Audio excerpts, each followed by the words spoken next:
To Niagara Falls now, where the Conservative Party of Ontario is wrapping up its two-day policy convention. It's an opportunity for Conservatives from all over Ontario to share ideas and engage with the Conservative caucus. Well, they were met with hundreds of protesters who say they are unhappy with the way Doug Ford is leading this province. Sean Cowan has more. Enough is enough. Enough is enough.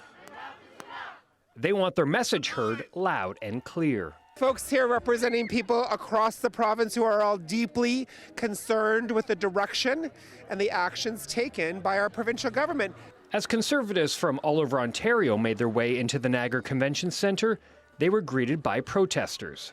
What you see here are workers, community leaders, regular folks in Ontario coming to protest and make their voices heard while Ford and his colleagues hold their policy convention today at the Niagara Convention Centre. The Conservative Convention is an opportunity for grassroots members to engage with the PC government and party leaders on key policy issues, all while having their Conservative voices heard.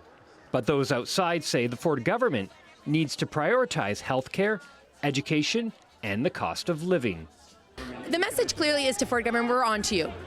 Your corruption, your cost of living, your closures, all of these crises that you are causing in Ontario in the last 5 years, we're done with it.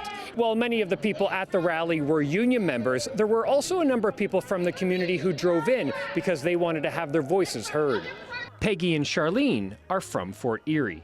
I'm not very pleased with them cutting back on our urgent care. It was nice to have 24-hour urgent care if you got sick. As a retired teacher, and what Ford is doing to education, cutting back large class sizes, not enough teacher aides, special needs children. I have 2 daughters that are still in the teaching profession. Classroom sizes are getting larger with less and less help. Union leaders did ask to speak with convention officials, but were unsuccessful. So they say protests like this one will continue. This is happening in the middle of a cost of living crisis where people can't put food on the table. So for every person that you see here, they're representing another 10,000 back at home who would be here, but they can't afford to make the trip. The 2-day conference wrapped up today. Sean Cowan, CHCH News, Niagara Falls.